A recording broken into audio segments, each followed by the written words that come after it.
Roh Kudus datanglah di dalam nama Yesus Kristus.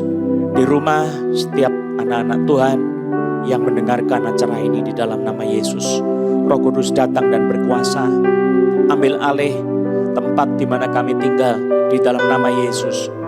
Kuasa-Mu mengalir, mendatangkan damai sejahtera, menghidupkan firman Tuhan dalam hati kami masing-masing di dalam nama Yesus Kristus.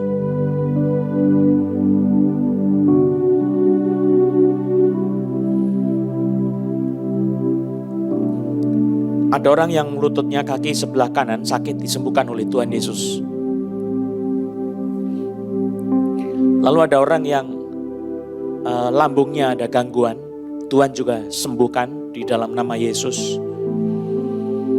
Ada orang nafasnya sesak, Tuhan sembuhkan di dalam nama Yesus. Ada orang betisnya kaki kanan sakit, disembuhkan oleh Kristus Yesus Tuhan kita. Terima kasih Tuhan Yesus.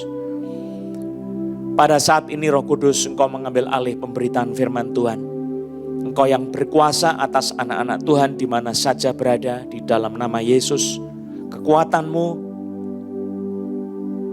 anugerah-Mu, kuasa-Mu Tuhan, kasih sayang-Mu turun atas kami semua di dalam nama Yesus. Roh Kudus, mari Engkau berbicara dalam firman Tuhan yang akan kami baca. Tuhan sendiri yang berkhotbah dan menjelaskan firman ini di dalam nama Yesus Kristus. Tuhan yang membuat firman-Mu ini menjadi makanan kami, biar diberkati setiap kami oleh hadirat Tuhan, oleh firman Tuhan. Dan kuasa Roh Kudus memulihkan hidup dan hati kami semua di dalam nama Yesus. Ada orang yang punggung belakangnya, otot-ototnya nyeri, Tuhan sembuhkan kau. Terus ada orang yang sakit mah sudah akut, sudah sakitnya sampai mau muntah-muntah, Tuhan sembuhkan kau pada saat ini dalam nama Yesus Kristus. Terima kasih sama Tuhan. Haleluya. Berkuasalah atas kami Tuhan di dalam nama Yesus Kristus. Haleluya. Amin. Saudara-saudara yang kekasih dalam Tuhan Yesus Kristus, pada minggu ini kita akan bersama-sama masih mempelajari tentang pekerjaan Kristus yang dikerjakan selesai di atas kayu salib. Dan hari ini kita akan melihat satu bagian, yaitu dari kitab Lukas pasal yang ke-21 ayat yang ke-28. Saya bacakan, ini bicara tentang pekerjaan Kristus. Apabila semuanya itu mulai terjadi, bangkitlah dan angkatlah mukamu, sebab penyelamatanmu sudah dekat. Ini yang kita akan pelajari bersama-sama. Istilah yang dipakai ini adalah apolutrosis. Jadi saya akan mengajak kita untuk mempelajari kata ini, apolutrosis. Mari kita akan melihat bersama-sama sebagai pembacaan lebih mendalam lagi, supaya kita mengerti konteks daripada ayat yang baru saja kita baca. Dari kitab Injil Lukas pasal 21 ayat 25 sampai dengan ayat yang ke-36. Kita akan membaca Lukas pasal 21 ayat 25 sampai dengan ayat yang ke-36. Mari saudara buka firman Tuhan itu. Saya akan membacakan tentang pekerjaan penyelamatan. Yang dimaksud di sini apolutrosis itu apa maksudnya? Mari kita lihat. Ayat 25 Lukas 21. Dan akan ada tanda-tanda pada matahari dan bulan dan bintang-bintang. Dan di bumi bangsa-bangsa akan takut dan bingung menghadapi deru dan gelombang laut. Orang akan mati ketakutan karena kecemasan berhubung dengan segala apa yang menimpa bumi ini. Sebab kuasa-kuasa langit akan goncang. Pada waktu itu orang akan melihat Anak Manusia datang dalam awan dengan segala kekuasaan dan kemuliaannya. Apabila semuanya itu mulai terjadi, bangkitlah dan angkatlah mukamu, sebab penyelamatanmu sudah dekat. Lalu Yesus mengatakan perumpamaan ini kepada mereka, perhatikanlah pohon ara atau pohon apa saja. Apabila kamu melihat pohon-pohon itu sudah bertunas, kamu tahu dengan sendirinya bahwa musim panas sudah dekat. Demikian juga jika kamu melihat hal-hal itu terjadi, ketahuilah bahwa kerajaan Allah sudah dekat. Aku berkata kepadamu, sesungguhnya angkatan ini tidak akan berlalu sebelum semuanya terjadi. Langit dan bumi akan berlalu, tetapi perkataanku tidak akan berlalu. Jagalah dirimu supaya hatimu jangan syarat oleh pesta pora dan kemabukan, serta kepentingan-kepentingan duniawi, dan supaya hari Tuhan jangan dengan tiba-tiba jatuh ke atas dirimu seperti suatu jerat. Sebab ia akan menimpa semua penduduk bumi ini. Berjaga-jagalah senantiasa sambil berdoa, supaya kamu beroleh kekuatan untuk luput dari semua yang akan terjadi itu, dan supaya kamu tahan berdiri di hadapan Anak Manusia. Sekian pembacaan firman Tuhan yang luar biasa, saudara. Saudara, kita sudah mempelajari tentang Kristus yang menanggung segala kutuk kita, baik itu kutuk kematian, kutuk sakit penyakit, dan juga kutuk-kutuk dari segala sesuatu, termasuk juga itu kutuk kemiskinan, termasuk juga itu kutuk kemalangan, penderitaan yang bertubi-tubi. Apa yang menjadi sebab dari kutuk itu kita tahu itu adalah pelanggaran kita terhadap firman Allah dan ketidaksetiaan kita terhadap seluruh firman Allah. Dengan cara Yesus sendiri mengambil alih posisi kita, dia menjadi kutuk. Nah, namanya menjadi kutuk itu, saudara, itu berbeda dengan menerima kutuk. Pada waktu seseorang menerima kutuk di dalam segala kepenuhannya, dia menampung segala kutuk itu sampai menjadi lengkap, maka dia menjadi kutuk. Dan ini sesuatu yang mengerikan sekali, sebab siapapun yang menyentuh akan kena kutuk, saudara. Dan ini dikerjakan oleh Bapa di surga kepada anaknya, di mana Yesus menerima cawan pahit kehangatan murka Bapa di surga terhadap dosa. Di Taman Getsemani itu Yesus menerima cawan pahit itu, dan dia gentar begitu luar biasa, tetapi dia selesaikan seluruh karya menanggung kutuk kita itu sampai tuntas. Dia mati di atas kayu salib, dikubur dan bangkit pada hari yang ketiga. Saudara yang kekasih di dalam Tuhan Yesus Kristus, karya Yesus itu begitu kaya raya, sangat kaya raya, sehingga kita itu perlu mempelajari lebih dalam. Dan pada pagi ini kita belajar bersama-sama satu istilah yang penting, yaitu apolutrosis. Saudara, apolutrosis itu adalah satu tindakan penebusan, membayar harga, membayar seluruh permintaan-permintaan yang harus diberikan berkaitan dengan tindakan penebusan itu. Tetapi yang ditegaskan di dalam istilah apolutrosis itu, saudara, itu bukan cuma dibayarkan, tetapi juga orang yang dibeli itu dilepaskan, dibebaskan. Maka istilah apolutrosis itu ada yang menerjemahkan sebagai tindakan penebusan sepenuhnya. Tindakan penebusan sepenuhnya. The act of ransom in full. Dan terjadilah pembebasan, pelepasan, penyelamatan. Nah, di dalam bahasa Indonesia itu dipakai istilah penyelamatan sebab mau menggambarkan sesuatu tindakan yang penuh daripada penebusan itu, saudara. Tetapi konsep apolutrosis itu begitu kaya raya, tetapi tidak terkandung di dalam bahasa Indonesia yang namanya penebusan, pelepasan, penyelamatan. Nah, saya ingin mengajak kita untuk mengerti gambaran yang lebih jelas tentang apolutrosis ini di dalam ayat yang ke-25 sampai 28, khususnya 28 yang diterjemahkan dengan penyelamatan. Mari, saudara lihat di sini. Yesus bicara tentang tanda-tanda pada waktu kedatangannya yang akan datang. yang disebut sebagai kedatangan yang kedua kali, saudara. Tetapi ini adalah kedatangan di dalam awan dengan segala kekuasaan dan kemuliaannya. Dia datang di dalam awan dengan segala kekuasaan dan kemuliaannya. Saudara, kalau melihat ayat 27 itu dibaca di situ. Pada waktu itu orang akan melihat Anak Manusia datang dalam awan dengan segala kekuasaan dan kemuliaannya. Saudara, ini kata datang dalam awan itu menggambarkan Yesaya pasal 9 ayat yang pertama. Di situ adalah Allah sendiri yang datang. Saya bacakan Yesaya pasal 9 ayat 1. Tetapi tidak selamanya akan ada kesuraman untuk negeri yang terimpit itu.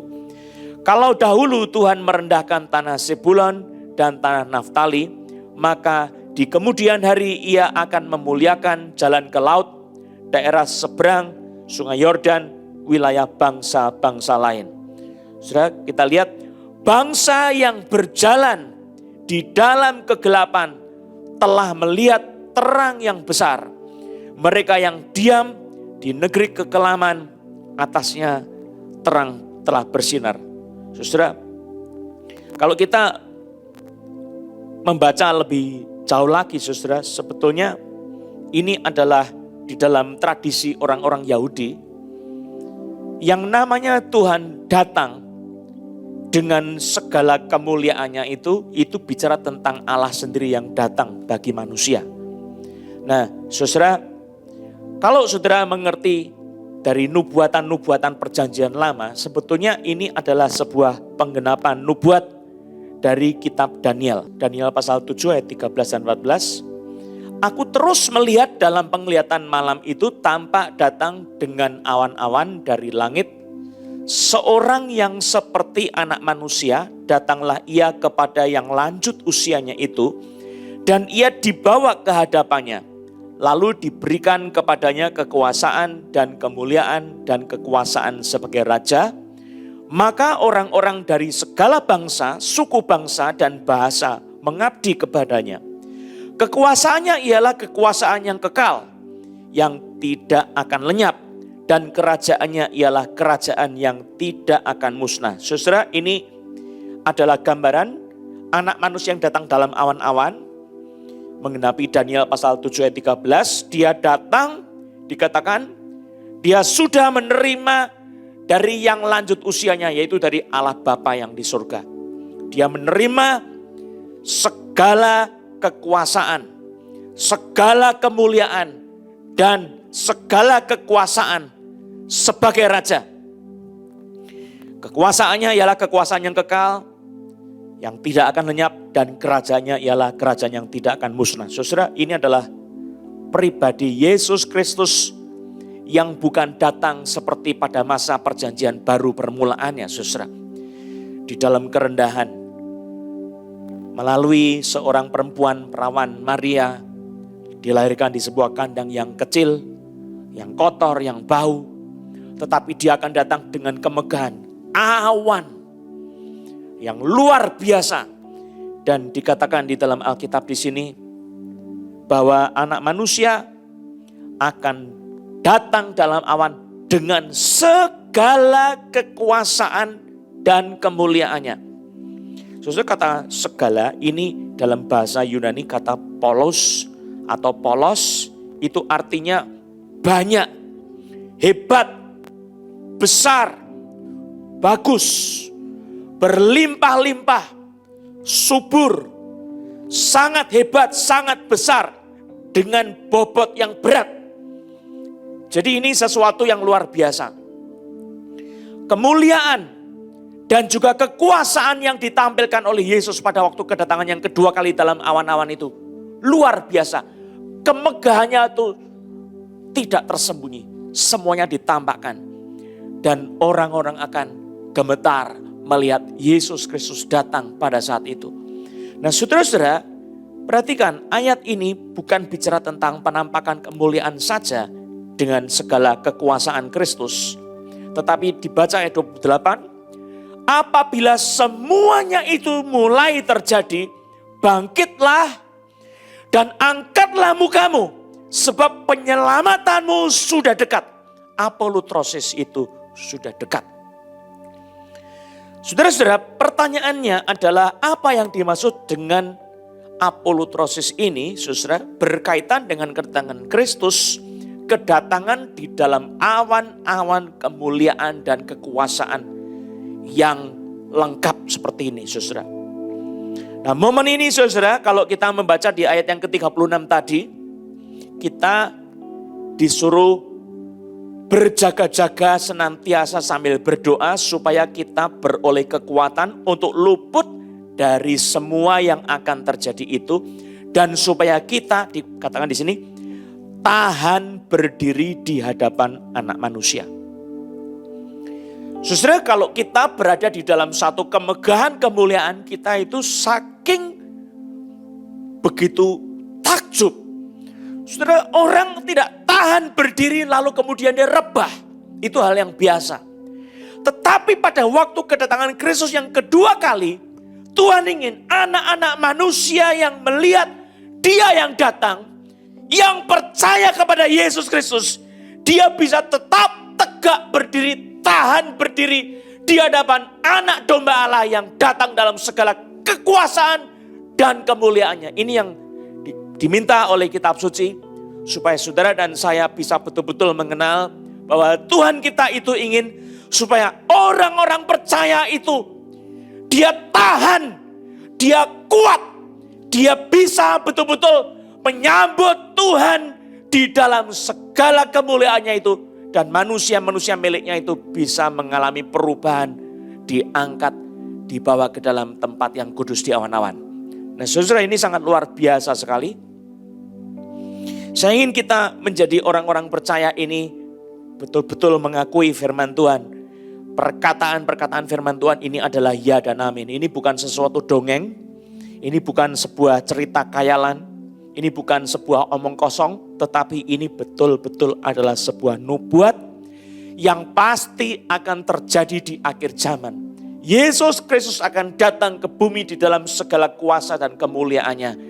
Bukan seperti pada masa dia pertama kali datang. Tetapi dia akan menunjukkan kehebatannya, kedahsyatannya, kuasanya, kemenangannya yang ajaib. Di mana setiap orang akan melihat. Dan hanya anak-anak Tuhan yang betul-betul sudah siap, dia akan bisa tahan berdiri di hadapan Anak Manusia. Wow. Saudara, gambaran yang Tuhan mau tampilkan itu sederhana sekali. Anak-anak Tuhan di dalam zaman yang bengkok dan yang bejat ini, saudara, dia akan bisa menang pada akhirnya. Ini posisi kemenangan di dalam apolutrosis. Posisi kemenangan, tahan berdiri, dilayakkan berdiri di hadapan anak manusia. Di dalam kemuliaan yang luar biasa ini, saudara. Saudara, penampakan kemuliaan Tuhan ini, saudara, kalau saudara membaca di ayat yang ke-31, saudara perhatikan di situ, itu adalah masa kerajaan Allah datang. Ya. Demikian juga jika kamu melihat hal-hal itu terjadi, ketahuilah bahwa kerajaan Allah sudah dekat. Jadi momen apolutrosis adalah momen kerajaan Allah datang dan kemudian merangkul kita. Mengambil kita semua. Orang-orang yang sudah siap untuk menerima kerajaan Allah di dalam kehidupan setiap kita semua. Saudara, doa Bapa kami itu berdoa yang luar biasa, saudara. Bapa kami yang di sorga, dikuduskanlah namamu. Datanglah kerajaanmu. Saudara, kita minta kerajaan Allah datang di bumi. Datanglah kerajaanmu.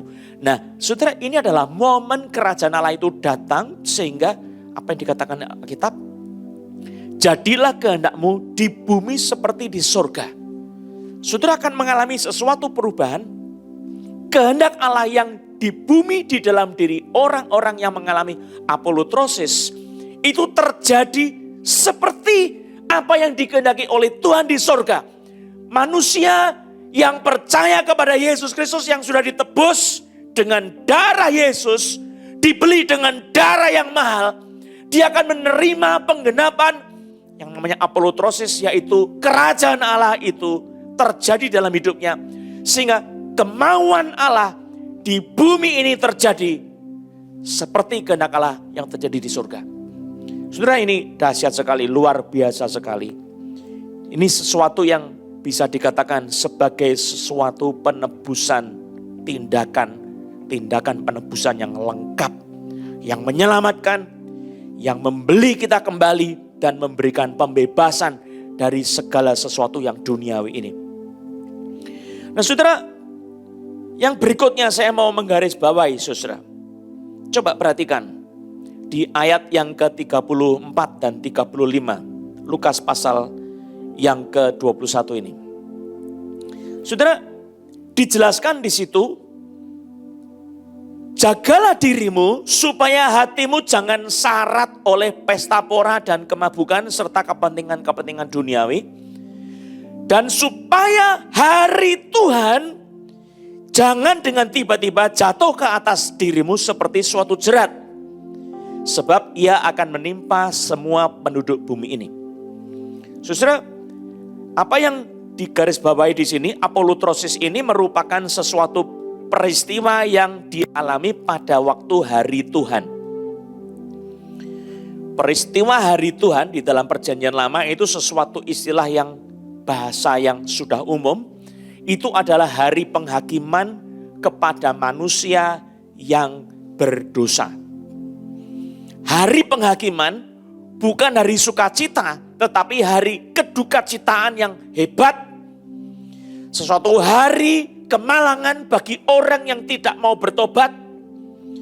Nah ini dikatakan, makanya jagalah dirimu supaya hatimu jangan syarat oleh pesta pora dan kemabukan serta kepentingan-kepentingan duniawi, supaya hari Tuhan jangan dengan tiba-tiba jatuh ke atas dirimu seperti suatu jerat. Sebab ia akan menimpa semua penduduk bumi ini. Saudara, kalau tahu istilah jerat, ini bukan dalam pengertian terikat, terjerat, bukan. Tetapi di dalam bahasa aslinya itu adalah aipnidios, itu artinya adalah datang secara mendadak tidak disangka-sangka. Dan kemudian itu terjadi karena kita tidak bercahaya, tidak bersinar menjadi terang. Nah ini yang dimaksud dengan aipnidios, saudara. Jadi kalau saudara membaca ayat yang ke-34 dan 35 ini, firman Tuhan mengatakan jagalah dirimu, kita mesti berjaga-jaga. Supaya hati kita itu jangan penuh dengan pesta pora dan kemabukan seperti yang dunia suka. Ada sesuatu kesenangan dunia yang kita nikmati dan saudara tenggelam di dalamnya. Ikut tenggelam di dalamnya. Oleh pesta pora dan kemabukan. Serta kepentingan-kepentingan duniawi. Saudara, Tuhan rupanya tidak suka kalau anak-anak Tuhan itu ikut berpesta seperti cara-cara dunia. Tidak suka Tuhan, mabuk-mabukan. Gembira-gembira sampai lupa waktu, lupa diri sendiri. Semuanya Tuhan ini menyatakan jagalah dirimu supaya hatimu jangan syarat oleh pesta pora dan kemabukan serta kepentingan-kepentingan duniawi. Saudara, urusan-urusan duniawi itu banyak sekali, tetapi jangan kita tenggelam di dalamnya. Dikatakan supaya hari Tuhan jangan dengan tiba-tiba jatuh ke atas dirimu seperti suatu jerat. Jangan supaya kita itu karena hidup dalam dunia, tenggelam dalam kenikmatan dunia, dalam pesta pora dunia, ikut senang-senang apa yang dunia senang. Kita tenggelam masuk ke dalam kesenangan dunia, kepentingan-kepentingan dunia ini. Saudara, pada saat itu kita akan tahu hari Tuhan itu datang secara tiba-tiba, kita tidak siap. Karena apa? Kita tidak bisa bercahaya. Kita tidak bersinar terang, tidak menjadi terang. Sehingga kerajaan Allah itu datang, kita kehilangan kesempatan yang penting ini. Saudara, Di dalam istilah-istilah Alkitab, ada satu panggilan bagi orang kudus untuk menyucikan diri dari segala yang jahat. Di dalam Alkitab ada keinginan dari Kristus supaya kita itu bukan cuma menjauhkan nafsu-nafsu duniawi, tetapi juga kita itu menguduskan diri, menyucikan diri, dan membawa kita dekat sama Tuhan dalam persekutuan yang indah. Mari coba saudara perhatikan di dalam Alkitab. Ayat yang ke-36. Baca sama-sama ya. Lihat ayat 36, sama-sama dibaca. Berjaga-jagalah senantiasa sambil berdoa, supaya kamu beroleh kekuatan untuk luput dari semua yang akan terjadi itu, dan supaya kamu tahan berdiri di hadapan Anak Manusia. Ini ada satu perintah Tuhan Yesus mengajar kita, berjaga-jagalah senantiasa sambil berdoa. Berjaga-jaga senantiasa. Berjaga-jaga itu sebetulnya adalah satu kesadaran rohani, saudara. Melek rohani. Tetapi bukan cuma melek rohani, saudara, terbuka terhadap hal-hal surgawi yang Tuhan kehendaki, tetapi saudara harus sambil berdoa. Kenapa mesti sambil berdoa? Sebab tanpa doa, saudara tidak akan bisa tahan terhadap gelombang kesenangan dunia, gelombang kenikmatan dunia pada saat itu yang menenggelamkan manusia sedemikian rupa sehingga kita tidak bisa menjaga kebenaran dan kekudusan kita di hadapan Allah.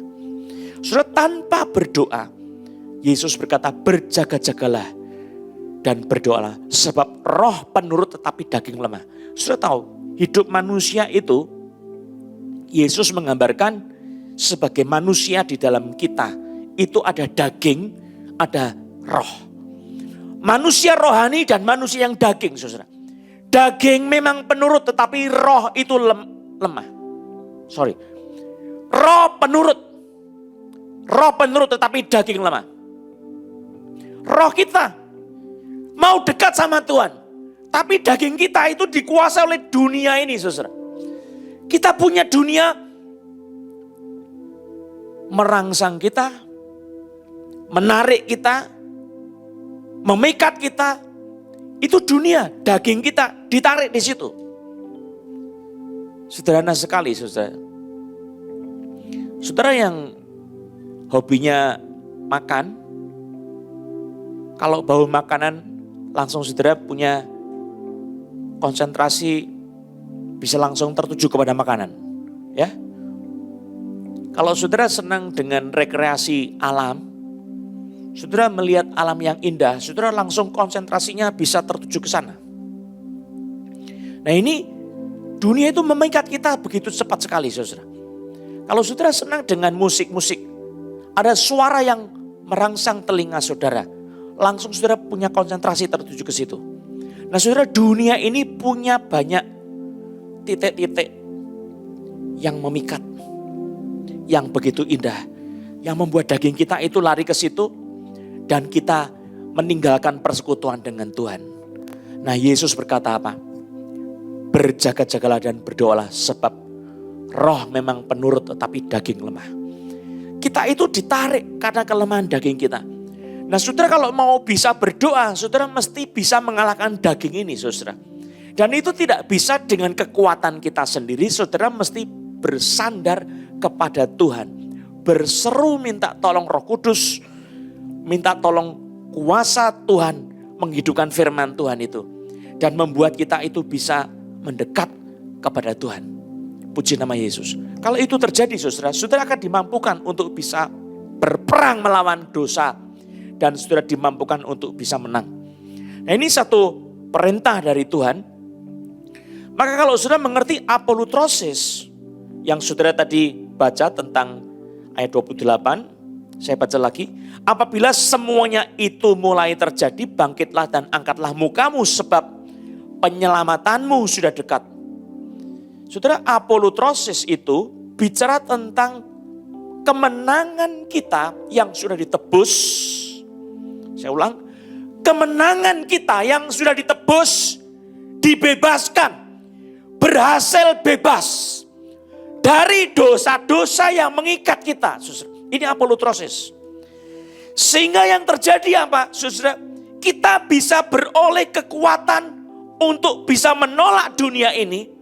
Dan kemudian kita bisa bersekutu dengan Tuhan oleh kuasa Roh Allah yang mengubah kita di dalam apolutrosis.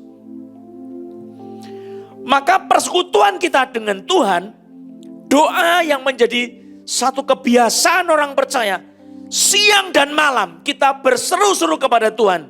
Kita berdoa meminta tolong Tuhan untuk bekerja dengan kuat kuasanya. Saudara, itu akan terjadi untuk menghasilkan betul-betul saudara dan saya mengalami apolutrosis. Saudara, proses apolutrosis itu sedang terjadi pada saat ini, sekarang ini.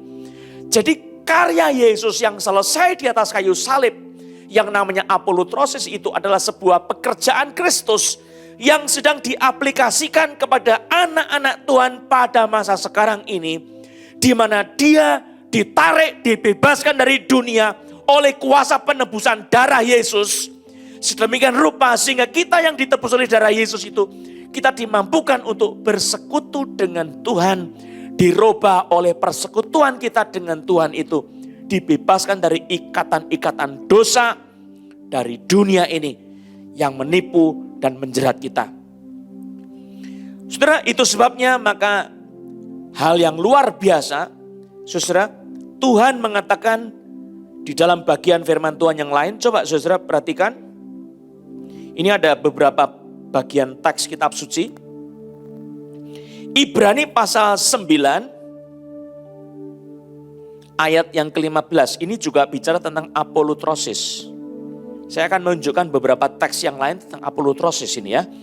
Saya baca Ibrani 9 ayat 15. Karena itu ia adalah pengantara dari suatu perjanjian yang baru, supaya mereka yang telah terpanggil dapat menerima bagian kekal yang dijanjikan. Sebab ia telah mati untuk menebus, perhatikan di sini apolutrosis, untuk menebus pelanggaran-pelanggaran yang pertama telah dilakukan selama perjanjian yang pertama. Jadi apolutrosis itu membebaskan kita dari pelanggaran-pelanggaran yang telah dilakukan. Ya, saudara dibebaskan oleh kuasa darah Yesus yang membeli kita. Apolutrosis itu pengaplikasiannya oleh Roh Kudus, saudara dibersihkan dari ikatan-ikatan dosa. Perhatikan yang lain lagi. Titus pasal 2 ayat 14. Apolutrosis juga. Yang telah menyerahkan dirinya bagi kita untuk membebaskan kita. Ini apolutrosis.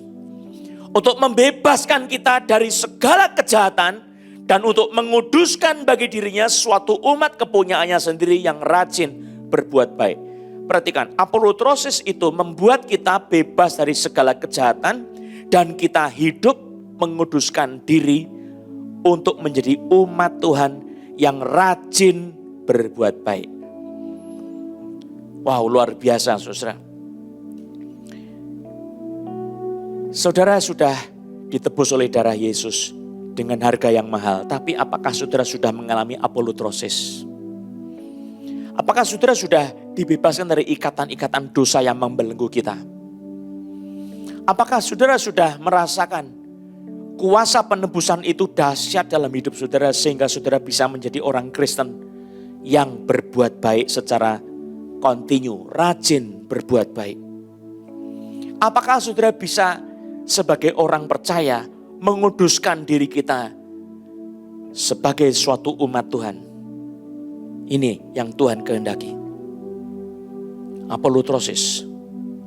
Lihat lagi Roma 8 ayat 23. Ini adalah apolutrosis, saudara. Baca di situ. Roma 8 ayat 23. Dan bukan hanya mereka saja tetapi kita yang telah menerima karunia sulung roh, kita juga mengeluh dalam hati kita sambil menantikan pengangkatan sebagai anak, yaitu pembebasan tubuh kita. Ini apolutrosis. Saudara, disebut di sini kita sekarang ini mengeluh dalam hati sambil menantikan pengangkatan sebagai anak, yaitu pembebasan tubuh kita. Saudara, apolutrosis itu rupanya sebuah karya Kristus yang dimulai dari karya salib, tetapi pengaplikasiannya terus-menerus di dalam diri kita sekarang ini menuju kepada sebuah titik, yaitu pembebasan tubuh kita, apolutrosis dari tubuh kita. Sedemikian rupa, saudara, tubuh kita itu akan dijadikan tubuh kemuliaan. Ini apolutrosis. Nah, saudara, pada waktu Yesus datang dalam kemuliaan, dalam segala kuasa yang dahsyat, dan seluruh kemuliaannya didemonstrasikan pada waktu dia datang dalam awan-awan kemuliaan itu. Apa yang terjadi, saudara? Orang yang percaya akan dimampukan tetap berdiri dan melihat ke atas. Angkatlah mukamu, kata Tuhan Yesus. Bangkitlah dan angkatlah mukamu, sebab penyelamatanmu sudah datang. Nah, saudara, yang terjadi adalah tubuh kita akan dirubah dalam sekejap. Kita dibebaskan dari tubuh jasmani yang fana ini. Dibebaskan. Itu apolutrosis, saudara. Transformasi dalam sekejap, kita akan dirubah. Lalu saudara, bersama-sama dengan orang kudus, kita tahan berdiri di hadapan anak domba Allah. Dan terjadilah sesuatu yang ajaib. Kita akan diangkat berjumpa dengan Tuhan di awan-awan. Diangkat dan berjumpa dengan Tuhan di awan-awan. Saudara, ini adalah sebuah peristiwa yang kita semua orang percaya menunggu, menanti-nanti sampai sekarang. Sebelum kita dibebaskan dari tubuh kita oleh kuasa Tuhan, saudara, tubuh kita itu masih sering sakit, capek, ya, lemah.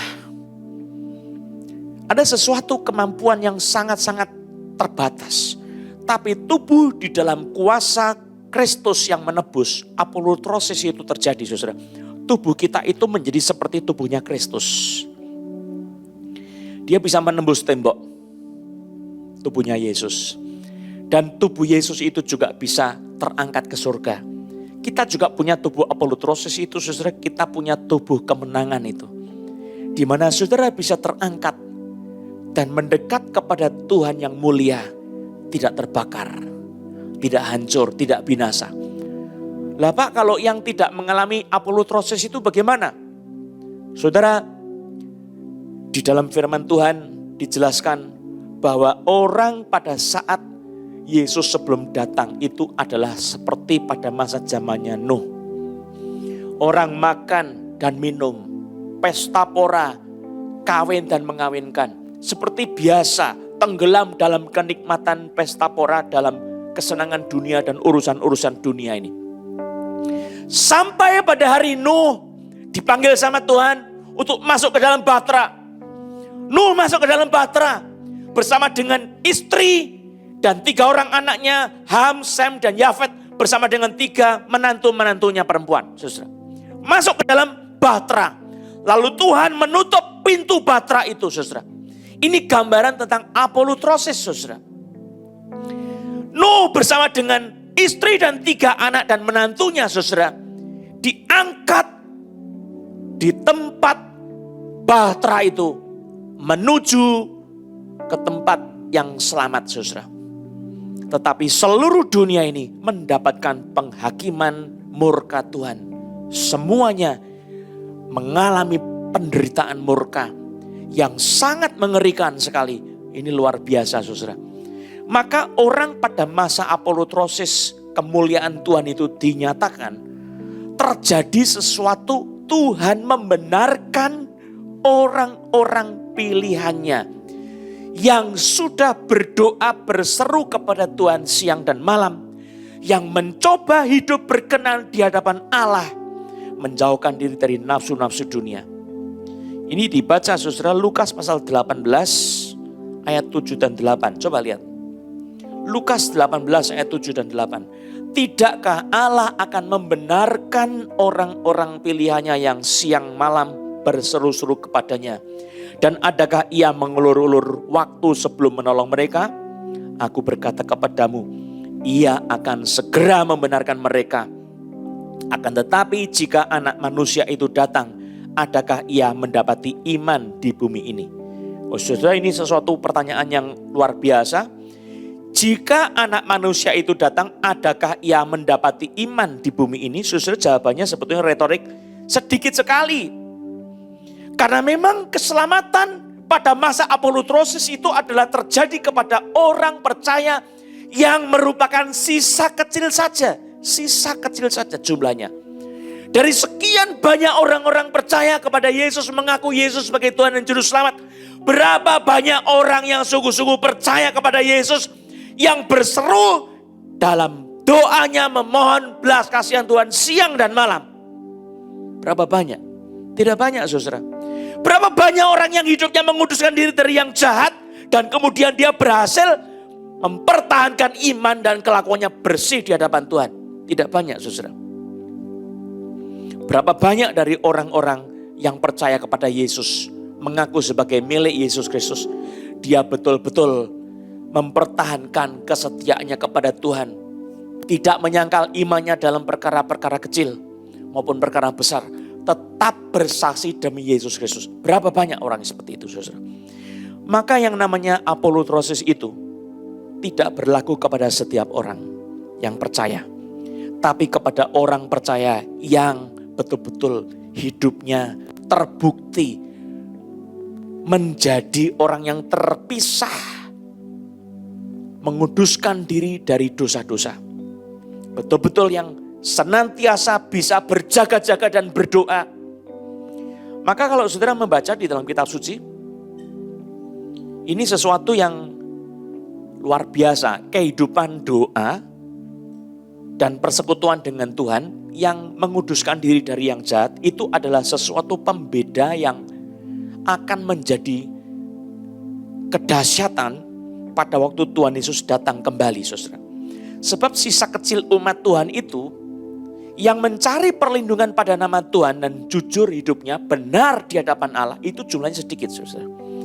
Dan Tuhan itu akan mengistimewakan kelompok yang kecil ini. Dia akan diangkat. Dan orang-orang di bumi itu akan meratap, akan menyesal segala dosa-dosanya dan menyakiti Tuhan dengan kata-kata yang kotor setelah itu, saudara. Karena mereka ditinggal, tidak mengalami pengangkatan. Kalau saudara tahu orang yang benar diangkat, saudara perhatikan, Abraham itu berdoa kalau ada 50 orang benar Tuhan. Yesus bilang apa? Yahweh mengatakan apa? Yesus yang menyatakan diri sebagai pribadi yang datang. Dia bilang apa? Kalau ada 50 orang benar, Sodom Gomora tidak akan kumusnahkan. Terus turun. Kalau 10 bagaimana? Kalau 10 tidak akan dimusnahkan. Soalnya kalau orang benar yang benar-benar hidupnya kudus diangkat, apa enggak? Kasih karunia Tuhan itu juga terangkat dari bumi, saudara. Itu sebabnya bumi akan mengalami murka Tuhan yang tidak biasa. Saudara, sebagai orang yang ditebus oleh Tuhan Yesus, mari saudara pada saat ini mendengar firman Tuhan ini, balik kembali kepada firman Tuhan. Komitmen saudara kepada Kristus. Saya mau ikut Yesus. Saya mau setia. Saya mau hidup menyenangkan hati Tuhan. Walaupun dunia itu menarik ke kiri ke kanan, saya sudah ikut jalur dunia ini. Murka Tuhan, kiranya Tuhan ganti dengan kasih karunia. Saya berseru kepadamu Tuhan Yesus. Selamatkanlah saya, tarik saya kembali Tuhan Yesus. Saya mau datang kepadamu Tuhan Yesus. Saya mau hidup kudus, saya mau hidup benar. Saya mau menjadi kelompok kecil seperti Nuh, seperti Ham, Sem, Yafet pada saat dia berada di tengah-tengah dunia pada zaman itu. Seperti yang dipilih oleh Tuhan, sisa kecil ini, saya mau menjadi seperti yang Tuhan mau. Saudara, mari coba lihat. Sefanya pasal 3 ayat 12 dan 13. Sefanya pasal 3 ayat 12 dan 13. Di antaramu akan kubiarkan hidup suatu umat yang rendah hati dan lemah.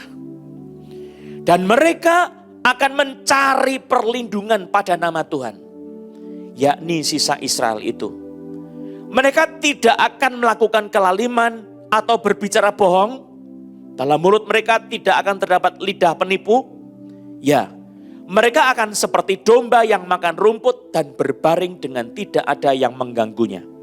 Saudara, ini adalah kondisi kaum pilihan yang jumlahnya kawanan kecil saja, sisa Israel itu. Saudara, adalah sisa Israel rohani.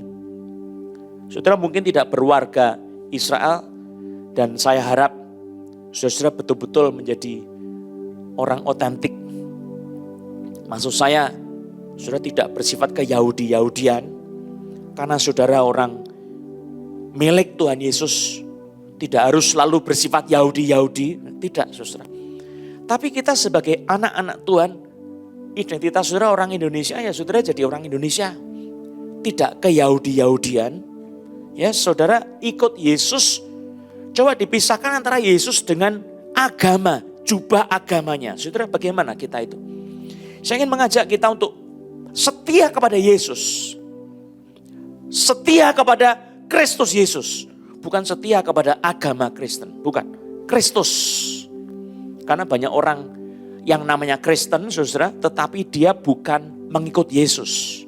Nah, ini yang saya ajak saudara, sisa kecil ini, dia memegang Yesus sebagai juru selamat, sebagai Tuhan.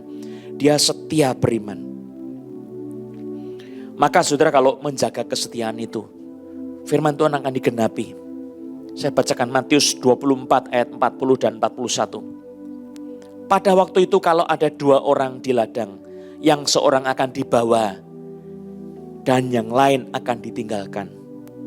Kalau ada 2 orang perempuan sedang memutar batu kilangan, yang seorang akan dibawa dan yang lain akan ditinggalkan. Saudara, jadilah orang yang dibawa, berjumpa dengan Tuhan, diangkat.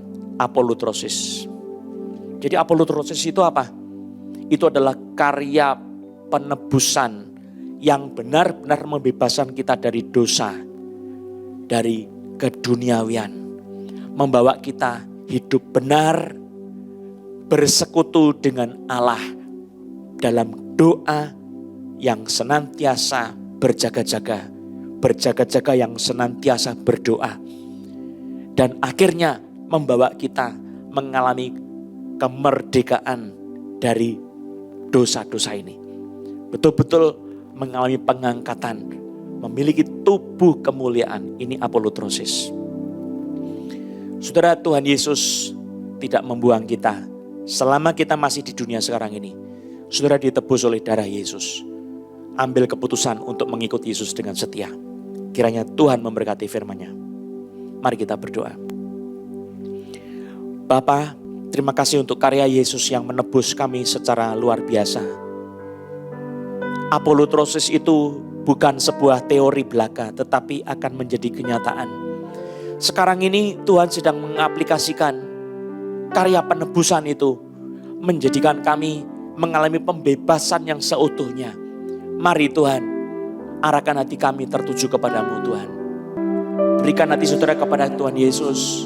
Persembahkan seluruh hidup saudara kepada Tuhan Yesus. Janji sama Tuhan, engkau akan setia ikut Yesus, tidak menjadi serupa dengan dunia. Engkau akan menggarami dunia ini. Bukan saudara dirubah oleh dunia, digarami oleh dunia. Saudara menggarami dunia karena engkau punya spirit hidup. Engkau bersekutu sama Tuhan, hidup. Saudara tahu ikan yang mati itu akan jadi ikan asin. Dia digarami, asin badannya. Tapi kalau saudara tahu ikan yang hidup, dia tidak jadi ikan asin saudara. Walaupun di tengah-tengah laut asin, dia tidak jadi ikan asin. Saudara harus jadi orang percaya yang hidup. Apolutrosis. Penebusan darah Yesus itu berkuasa dalam diri saudara. Pengampunan atas dosa-dosa saudara. Hidup yang kekal, keselamatan dari Yesus. Itu saudara miliki, kau pertahankan senantiasa. Dan engkau betul-betul memisahkan dirimu dari dosa-dosa. Dari dunia ini. Saudara, menjaga diri dari kenikmatan-kenikmatan kesenangan duniawi. Kita menjaga diri dari apa? Dari kemauan-kemauan urusan-urusan duniawi ini. Saudara menjaga diri dari apa? Dari nafsu orang muda. Dan saudara berdoa, bersekutu dengan Tuhan, berseru siang dan malam kepada Tuhan, baca firman Tuhan, makan firman Tuhan, menikmati persekutuan dengan Tuhan. Saudara berdoa, katakan, Tuhan Yesus, saya mau hidup kudus dan benar. Mata saya ingin tertuju kepada Tuhan. Buat spirit saya berjaga-jaga. Spirit saya hidup dalam persekutuan dengan Tuhan Yesus. Demi nama Tuhan Yesus. Roh Kudus, lepaskan saya dari ikatan dunia ini. Dari ikatan keduniawian. Dari ikatan-ikatan dosa di dalam nama Yesus Kristus. Saudara, buka hatimu. Roh Kudus menjamah saudara di dalam nama Yesus. Kuasa Tuhan melepaskan saudara di dalam nama Yesus. Dan saudara dimampukan untuk hidup menang di dalam nama Yesus dengan darahnya. Dalam nama Yesus Kristus. Saudara menikmati persekutuan dengan Tuhan Yesus di dalam nama Yesus Kristus. Terima kasih Tuhan Yesus. Haleluya. Saya mau berdoa buat teman-teman yang lemah, yang sakit di dalam nama Yesus. Arahkan hatimu kepada Tuhan Yesus. Buka hatimu kepada Tuhan Yesus. Darah Yesus telah menebus engkau di dalam nama Yesus.